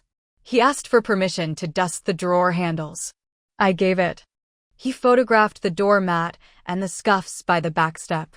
Who else has keys, he asked. My son and daughter-in-law, I said. Any others? A notary who used to be a friend, I said. He nodded. We'll get a warrant for the notary's journal if she doesn't produce it by her 5-day deadline, he said. And we'll ask the moving company to pull their GPS for last night to confirm they weren't in the area. It was a plain sentence that warmed the room. I moved the remaining documents into a banker's box and drove them to Mr. Malik's office. His assistant scanned them and handed me a receipt. We'll hold originals, she said. You keep copies. I sat in the lobby for a minute longer than I needed to, looking at the framed certificates on the wall, not because I think ink makes truth, but because sometimes it helps to be in a place whose furniture does not pick sides. That evening Blake knocked on my door and came in without waiting.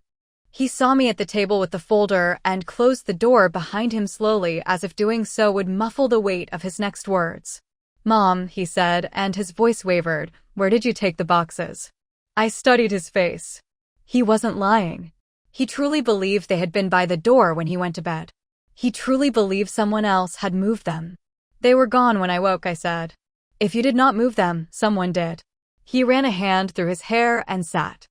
Kira got a message from Linda at 3 in the morning, he said. She stepped out to call her. Maybe she... He stopped, hearing himself. I waited. He swallowed. Maybe she forgot to tell me something. He pulled out his phone and scrolled to a thread.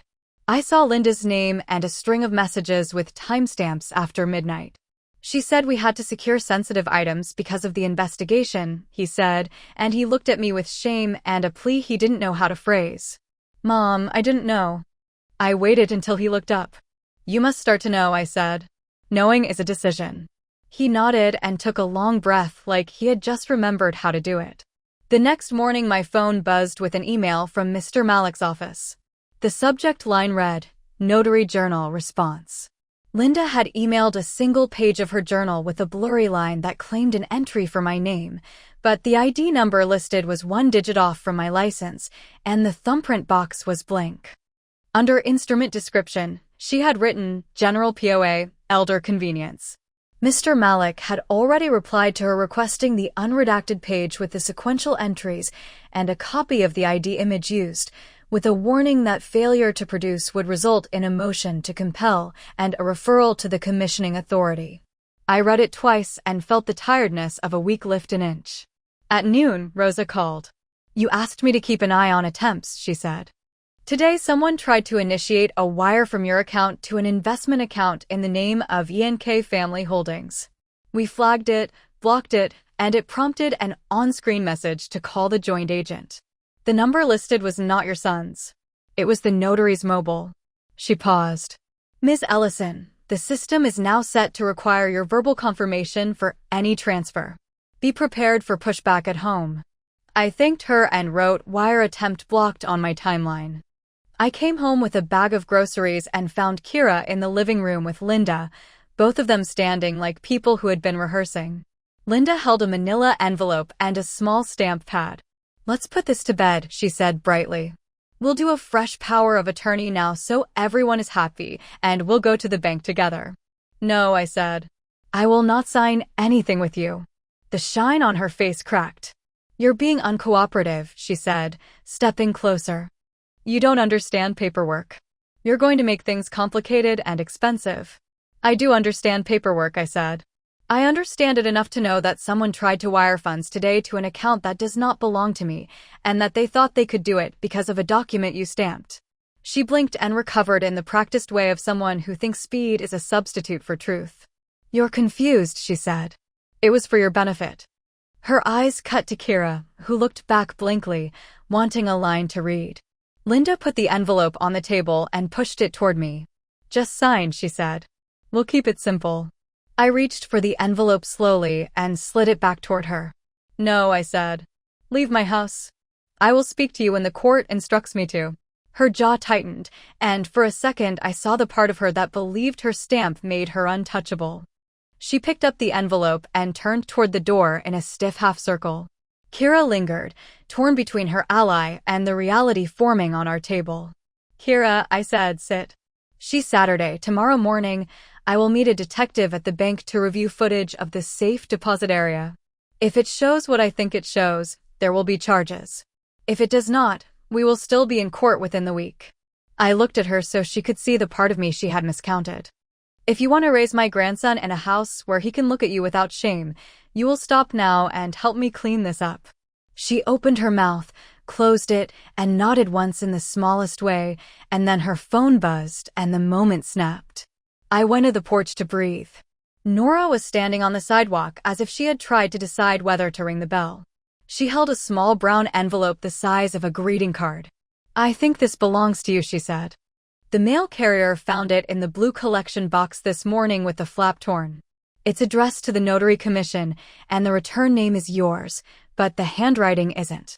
Inside was a photocopy of the power of attorney and a cover letter that said, "Please confirm validity," signed M. Ellison, but with a lowercase e I never use. Somebody got nervous and wanted cover, Nora said. Or wanted to make it look like you were second-guessing yourself. "Thank you," I said, and added the envelope to my folder. Every attempt told me who they were. At 4, Mr. Malik called. "The motion is drafted," he said. "We file first thing." He paused. "Also, the bank counsel called.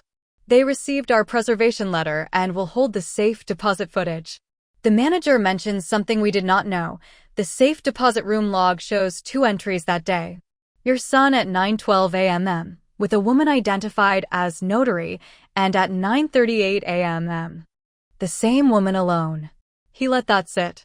"The log requires a signature. We will get it." It was a detail I did not expect. It made a picture I could show. I went to bed early and lay awake for too long listening for the small sounds a house makes when you are trying to decide if you are still at center. At some point I slept, and when I woke it was because the dog growled low in his throat. I sat up and listened. The back door clicked. The old hinges do that once when someone tries to close them without a hand on the knob. I stood and took my phone and stepped into the hall. A shadow moved past the laundry room. I said clearly, "Who is there?" The shadow froze, then moved faster toward the garage. I reached the door and flipped the light. The garage was empty. The back door stood open an inch. On the workbench lay the envelope from the notary complaint, the one I had left unsealed with a stamp. It had been opened. The complaint was gone. The weeks leading up to Juliet and Ethan's wedding moved with a strange heaviness, as though time itself was warning me that something irreversible was about to happen. I kept every conversation polite, never revealing the evidence I had been gathering, but inside me a plan was forming with surgical precision. Carlos had confirmed my worst suspicions. Juliet had not only attempted to involve my name as guarantor in her loan application, but had already presented forged copies of documents to the bank. He explained calmly how dangerous it was, how easily such an arrangement could ruin me if I didn't act. Yet in his voice there was also reassurance, a professional certainty that gave me strength. At night, when the building grew quiet, I sorted through files Robert and I had once stored in an old cedar chest. I found original deeds, notarized copies of agreements, and even a carefully written letter Robert had left for me years earlier. He had anticipated that one day someone might try to use our property or savings against me, and he instructed me in detail how to proceed if that day came. It was as if he were still watching over me, guiding my hand through each step. I copied documents, prepared sealed folders, and met discreetly with Carlos to verify every signature and stamp. Meanwhile, Juliet's campaign of humiliation reached its peak. At every pre-wedding event, she positioned me as the pitiable old mother-in-law who would soon transition to a safer place. Neighbors who barely knew me began asking what retirement home I had chosen. Even Father Thomas from the parish pulled me aside and said he heard I might be relocating to a residence, assuring me the church would visit. My cheeks burned each time I had to deny it, all the while knowing who was spreading those rumors. The rehearsal dinner was the worst. Surrounded by Juliet's family and their wealthy acquaintances, I sat at the far end of the table, almost excluded from conversation. Juliet lifted her glass halfway through and said, "We're grateful to my future mother-in-law for being so understanding as we take on new responsibilities. She knows when to step aside so the next generation can flourish." A wave of polite laughter circled the table. Ethan smiled weakly, clearly uncomfortable but unwilling to challenge her. My hands shook under the tablecloth, yet I forced myself to raise my glass, as though I were in agreement. Carlos was there that evening too, though no one noticed him. He had arranged it so he could observe quietly from another table, blending in as a guest of one of Juliet's uncles. When I caught his eye across the room, he gave a subtle nod, a reminder that patience would bring results. On the morning of the wedding, I prepared myself with unusual care. I chose a modest navy dress and polished my old shoes, knowing Juliet would interpret them as another sign of my supposed smallness. I carried my worn purse, inside of which lay carefully organized envelopes. Each bore a label: deed, loan application, bank statements, Robert's letter. My heart pounded as I zipped the purse shut. The ceremony itself was grand, hosted in a lavish ballroom draped in ivory fabric and glittering chandeliers. Guests filled the space with chatter and perfume, their eyes following Juliet in her elaborate gown as she posed for photographs. Ethan looked handsome but distracted, his smile strained. I remained silent in the second row, nodding politely at familiar faces, biding my time. It happened during the reception, just after dinner had been served. Juliet, radiant with attention, made her way to me holding her bouquet. "Aurora," she said loudly enough for everyone nearby to hear, "Ethan and I thought it would be meaningful for you to hand over the keys to your apartment tonight. It would symbolize the start of our life together, moving into a home filled with family history." The crowd applauded, some clinking glasses in approval. I felt the heat rise in my face, not from shame but from the controlled fury I had been containing for months. I stood slowly. The room quieted, sensing tension. My hands did not tremble as I reached into my purse and pulled out the first envelope. "Before I give anything away," I said calmly, "there are truths that must be shared. It is better all of you hear them now rather than later through scandal." A murmur rippled across the hall. Juliet's smile froze. Ethan looked bewildered. I opened the envelope marked loan application and held it up. 2 weeks ago, I received this letter from the bank. It listed me as guarantor for a loan I never applied for. The attached documents contained a signature that was not mine. "The bank is currently investigating the matter as forgery." Gasps filled the air. Juliet laughed nervously. "Aurora, there must be some misunderstanding. Perhaps you signed something and forgot." I cut her off. "I forget nothing, Juliet. And these signatures were already confirmed by a notary as fraudulent." I handed the papers to Carlos, who had risen from his seat and now stood beside me like a quiet sentinel. He displayed the documents to the nearest guests, their eyes widening as they leaned in to see the official seals. Juliet's father attempted to interject, his voice trembling with forced authority. "This is highly inappropriate for a wedding reception. If you have legal matters, handle them privately."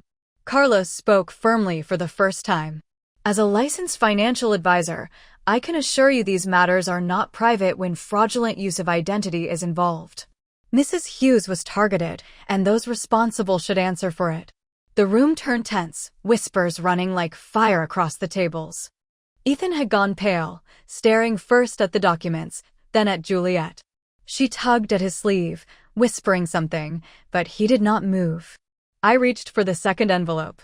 "This is the deed to my apartment, dated and notarized years ago. It remains in my name only. No transfer has been made, despite rumors that I intended to give it away. Whoever suggested otherwise was lying." I handed copies to several guests, including Juliet's aunt who had once pitted me in the church parking lot. Her face shifted from disdain to embarrassment as she read the official stamp. By now, the guests were restless, some standing to get a better view. Juliet's mask began to crack, her cheeks flushed, her eyes darted toward the exit as though calculating an escape. Still, I continued, methodical and unwavering. The third envelope contained Robert's letter. My voice steadied as I read his words aloud, instructions for me to protect our property, explanations of why we had lived modestly despite greater means, and his warning that others might one day attempt to manipulate me. My throat tightened, but I finished without faltering. The room had fallen into complete silence. When I finally looked up, all eyes were on Juliet. Some guests muttered her name in disgust. One of her own bridesmaids shifted uncomfortably away from her, as though reluctant to be associated with the spectacle. Ethan's jaw clenched. He seemed to realize, perhaps for the first time, the gravity of what his wife had done. Juliet tried to recover, her voice rising shrill above the silence. "This is absurd. She's senile. She doesn't know what she's talking about. Ethan, tell them." She grabbed his arm, nails digging into his sleeve. But Ethan did not speak. He looked at me instead, his eyes filled with something between shame and recognition. The hall grew unbearably still, everyone waiting for his response. Then a voice cut through the silence, firm, measured, unmistakable. It was Father Thomas, who had come to bless the union earlier. He stepped forward from the back of the room, holding one of the copies Carlos had distributed. "These documents are clear. If there has been deceit, it must be addressed.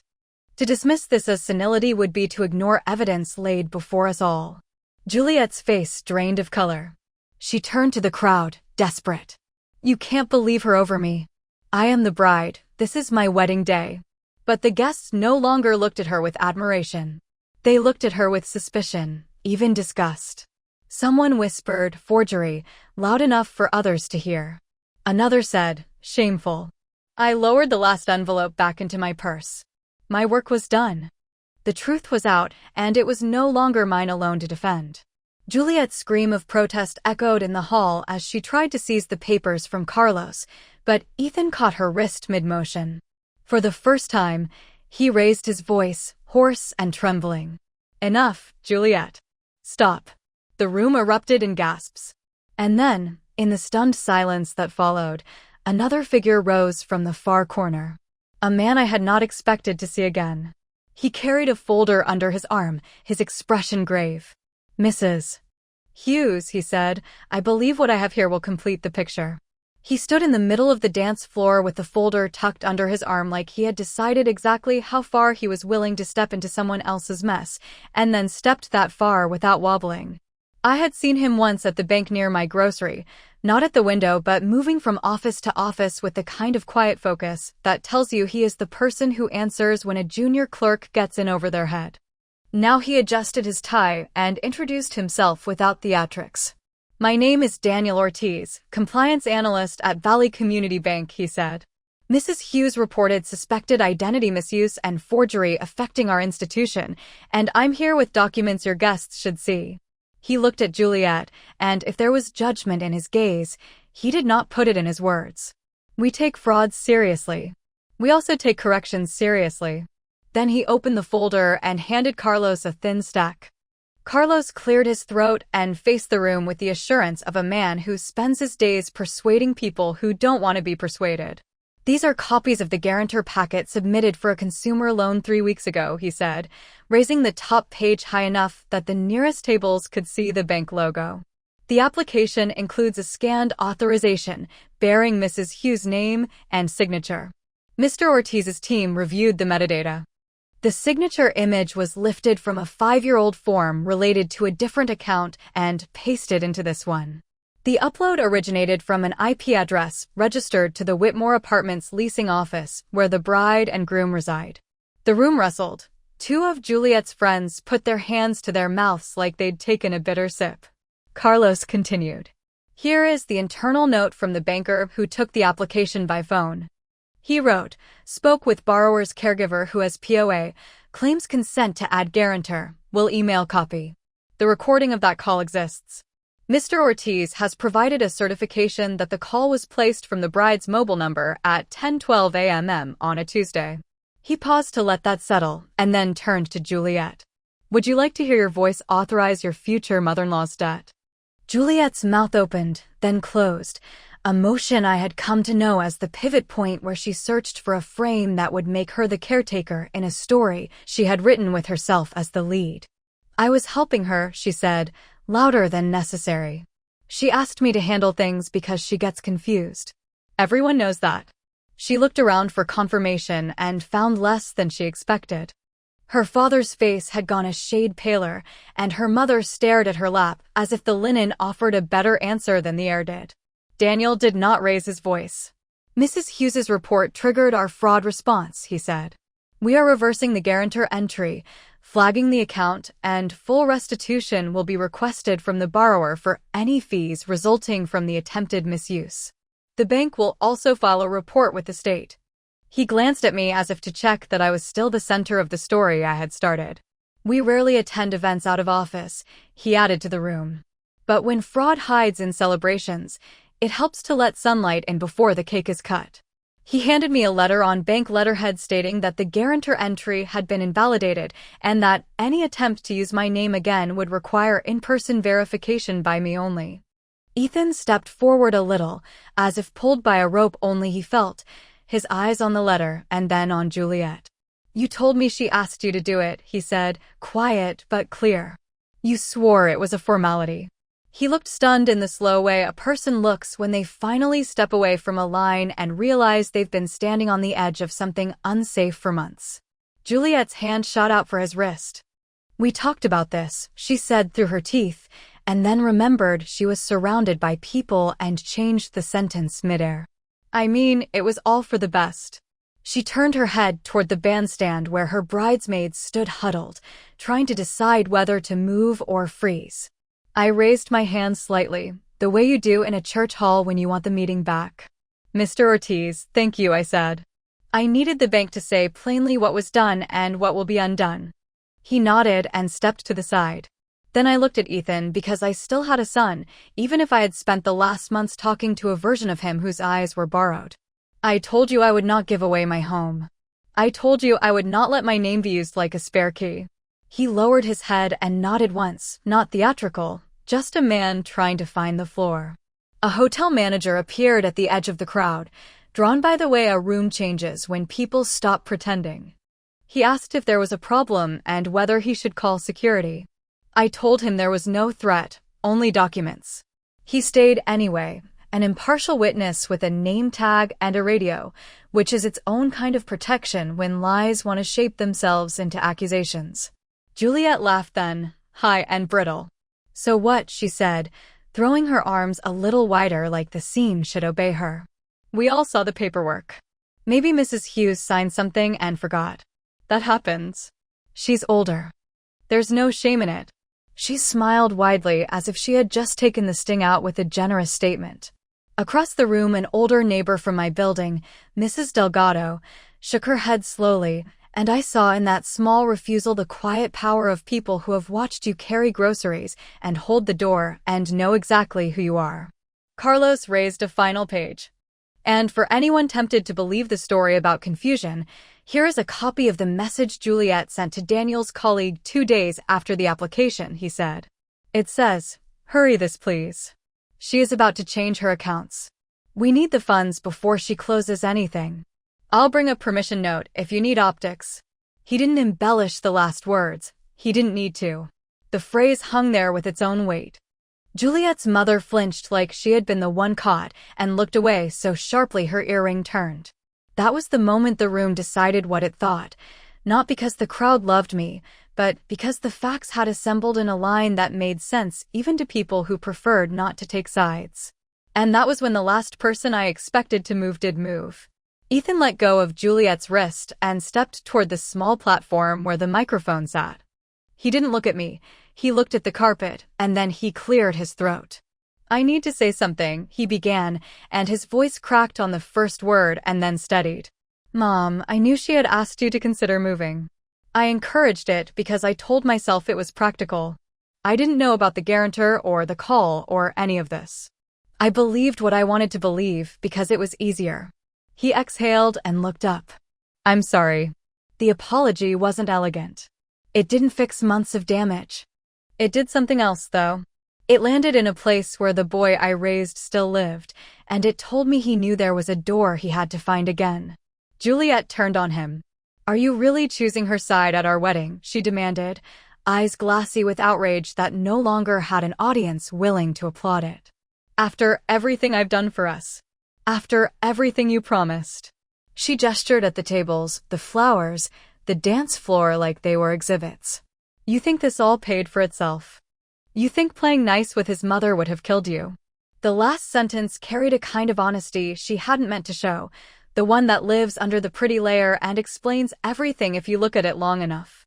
A murmur of disapproval rose near the bar. Even people who thought I was old-fashioned knew what entitlement sounded like when it stopped hiding. The hotel manager approached Juliet gently and suggested she take a few minutes in the bridal suite, a practical suggestion with authority threaded through it. She refused, but 2 of her bridesmaids guided her anyway, with careful hands that told me they'd had practice. While they led her away, Daniel handed me a card. "I'll follow up tomorrow," he said. "There's a victim services contact if you want it. We'll document that we presented this here." He wasn't smiling, but there was the smallest nod in his posture that felt like someone replacing a missing screw in a loose hinge. He left without waiting for thanks. People didn't know whether to sit or stand. The band fiddled with cables. Father Thomas murmured to the hotel manager. I tapped the microphone so it would let me have the room one last time. "I will not be long," I said, and my voice carried the steadiness that comes from doing the next necessary thing without dramatics. "My apartment is not available. My name is not available. What I do have available is my time for anyone here who wants to learn what consent and paperwork looks like when you're someone's mother, and people think that means they can sign for you. A few chuckles softened the room and then faded. I'm going home. I wish no one here harm. I wish my son a chance to think. Good night. I left before the band could find a song that would do the wrong kind of work on people's memories. In the lobby, a small knot of neighbors from my building waited. They had driven over because someone texted from a table that something had gone wrong and my name was in it. Mrs. Delgado squeezed my arm. Come ride with us, she said. We're not letting you take a cab with a folder like that. It was a small escort, not dramatic, practical. The kind that says, we will stand by your door if someone rattles it. At home, I put the bank letter in a plastic sleeve and then, because I know how people sometimes behave when they have been cornered, I called the non-emergency police line and gave my case number and said there might be fallout tonight and that if a patrol car could swing by once, I would sleep better. The dispatcher took my name and said a cruiser would roll past within the hour. I made tea and didn't drink it, and then finally did, and when the patrol car's lights washed the living room for a second, I let myself sit back in my chair. The steps after a public scene are always the ones that decide whether it changes anything. The next morning, Carlos and I met at the bank with Daniel and his manager. They printed the call log and the certification letter, walked me through the fraud claim number, and added a password on my profile that only I know, one that would make no sense to anyone who hasn't held my hand at the county fair. The manager apologized without hedging for the fact that an employee had accepted a call like that without demanding an in-person verification and assured me that the training memo going out that afternoon would use this as a case study, anonymized, with the important parts left visible. I don't care to be a lesson, but if I am going to be one, it'll be a useful one. I filed a petition at the civil courthouse that same week for a protective order over my financial affairs, not because I lacked capacity, but because a court stamp shuts doors that arguments leave ajar. My lawyer drafted a narrow order that barred Juliet and anyone acting with her from contacting my financial institutions, my doctor, or my building management about me. The judge signed it in chambers without a hearing after reading the bank letter and Daniel's certification. I hand-delivered a copy to my property manager and watched him scan it into my file. Even good men follow paper better than they follow stories.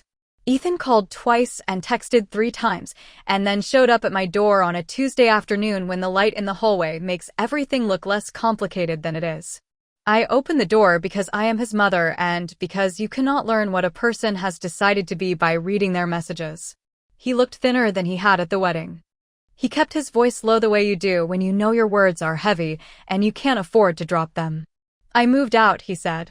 I'm at a friend's for now. I don't know what I'm doing with the marriage. She says I betrayed her. I told her I betrayed you first. He swallowed. Mom, I need to make this right, and I don't yet know what right looks like beyond not asking you for anything and not defending what can't be defended. I stepped aside and let him in. We sat at the table and I put in front of him a copy of the bank letter, the petition, and the deed to my apartment because I wanted him to see that order can be assembled from chaos if you respect the steps. Read these, I said. Then tell me what you are willing to do that is hard and boring and doesn't come with applause. He read them. He exhaled in the way that tells you someone's lungs have been holding something they shouldn't. I'll make a written statement for the bank and for the police confirming that I didn't authorize Juliet's actions and that I misunderstood what she was doing, he said. I'll also call the leasing office and tell them not to give her our IP logs anymore. I raised an eyebrow.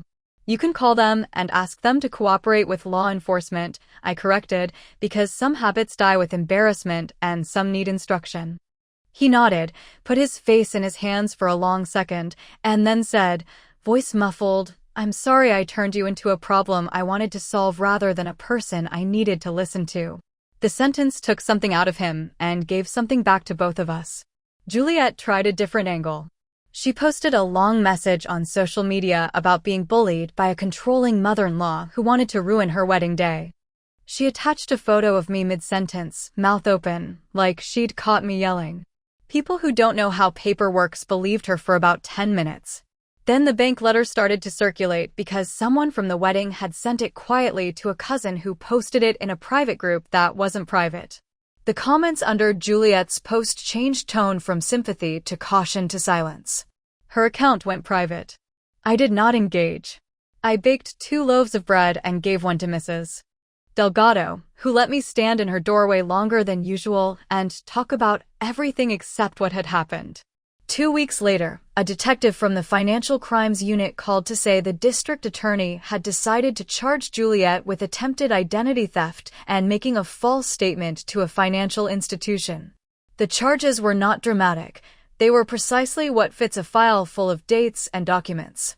He told me she would likely be offered a plea. I asked what that meant for me and whether I would have to sit in a courtroom on a hard bench while strangers discussed my capacity like it was a puzzle. He said I could submit a victim impact statement on paper and request restitution, and that my presence was optional. I chose paper. I had said enough in rooms with chandeliers. The restitution agreement the prosecutor negotiated required Juliet to cover my legal fees to date, pay the bank's administrative costs, reimburse me for the certified copies and filings, and fund a small account at my building earmarked for emergency repairs for older residents who fall between assistance programs. She hated that last part when she learned of it. She tried to call it a shakedown. The DA called it restorative conditions. I called it practical. Ethan filed for separation and then, after 3 months of counseling sessions he entered with honesty and left with clarity, he filed for divorce. He came to my door one evening with a box of things and asked if he could leave it in my spare room for a week while he found a more permanent place. I said yes with 2 conditions. He would set up his own automatic payments, and he would pick up the box within 7 days, because love without boundaries is not kindness, it is fuel for the next fire. He met both conditions and began renting a small apartment on the other side of the park. He started showing up for himself in the ways that matter. On time, sober, with receipts. The building where I live decided to add a short session to our monthly association meeting on how to protect yourself from financial abuse. Daniel came in his day-off clothes and answered questions for an hour. He didn't use my name. He didn't have to. The room was full of people who recognized the shape of the story. Afterward, he stood by the folding table where we set out cookies and paper cups, and he said to me quietly, "I don't usually show up like that at a wedding." I nodded. "I don't usually give speeches at one," I said. He smiled the small, tired smile of someone who has spent the day doing the right thing and knows he will need to do it again tomorrow. Carlos suggested we look again at the way my assets were titled. For years, Robert and I had favored simplicity. Now simplicity needed guardrails. We added transfer on death designations to a few accounts, moved others into a trust with a successor trustee who understands why a paper trail is not a lack of trust, but the proof of it, and I wrote a new letter to live with those papers. This one in my own hand, telling the next person who loves me that care does not give you the right to sign my name. We gave a copy to my doctor to stick in the back of my chart with a sticky note that says, "Call her first." Juliet's parents avoided me at the store for months, which was not hard for them because they shop on the other side of town where the aisles are a little wider. I saw them once in the pharmacy line. Her mother started to step toward me with a ready story about misunderstandings and heat-of-the-moment decisions, then stopped when I turned my receipt so she could see the number of the case that would not bend to her tone.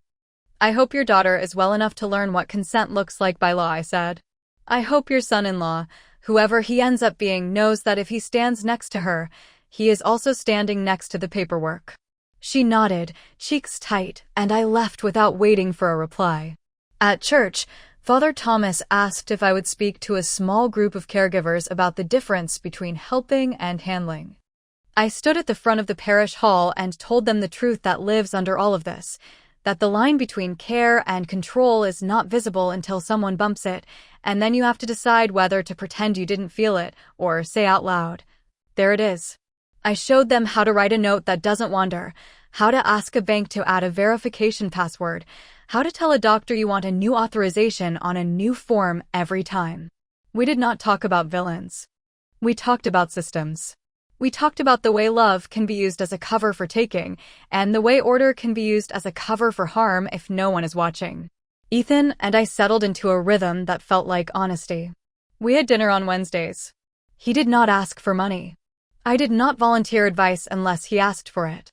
He took over paying a portion of Juliet's restitution directly when he realized her choices had been funded in part by his excuses, and he wanted nothing left in the ledger that could be counted as mine. He started therapy on his own schedule and showed up for it even when he didn't feel like saying anything.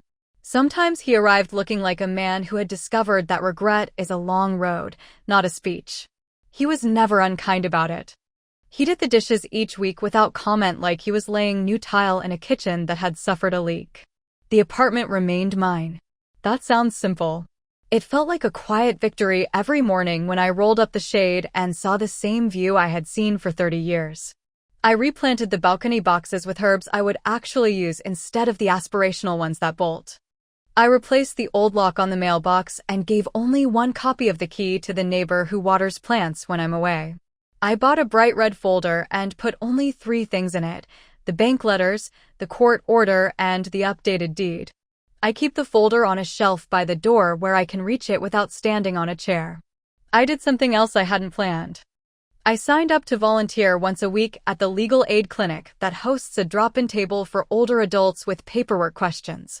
They gave me a badge that says Intake Helper, and I sit with people who bring grocery bags full of envelopes and ask me where to begin. I point them to the forms they need, show them how to count days on a calendar when they have to send a notice, help them compose sentences that will hold up when read by someone who likes to shrug. Sometimes they just need someone to look at them and say, "You're not crazy." The paper will say what it says. Then they breathe and say, "Thank you," and fold the bag a little neater. Juliet took a plea with no jail time, but a conviction on her record that will follow her into rooms where applications ask uncomfortable questions. She moved to a smaller apartment near her parents.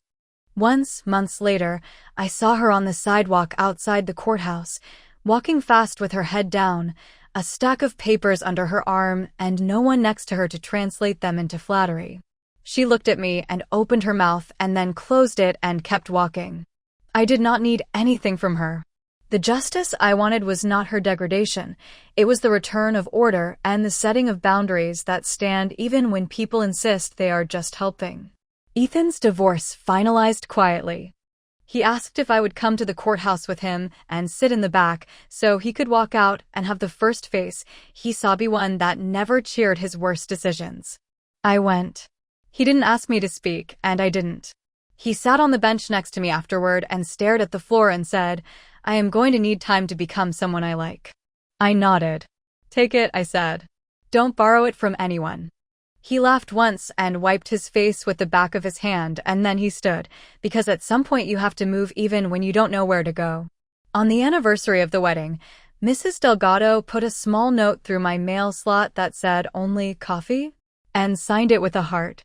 We sat at my table and I told her about the clinic, and she told me about her niece who had moved back to town and was looking for work. We talked about everything except the past, which was the kindest way to honor it. I don't believe in grand morals. I believe in actions that teach. Here is what mine taught me, and I say it softly because the lesson is heavy. Agreeing to be the burden for a minute forced the people who wanted to carry me to show what they thought carrying meant. It also triggered the protections that only activate when someone claims responsibility. The trap they set for me closed on their own paperwork. The ally I needed was the one who did his job quietly and stepped forward only when the moment was right. The audience I needed was a room full of people who could tell the difference between a signature copied from an old form and a signature written by a woman who knows her name. I sleep better now. I keep my phone on the table instead of under my pillow. I take a walk in the evenings before the streetlights come on and stop by the park where there is always someone sitting on a bench who nods at you like they've decided you're part of their count of who belongs here. I am not trying to win anything anymore. I am keeping what is mine. I say yes when a neighbor asks for help filling in a blank and no when someone suggests I'd be happier somewhere smaller. I keep my chair by the window, the one with the worn arm where my hand rests without thinking.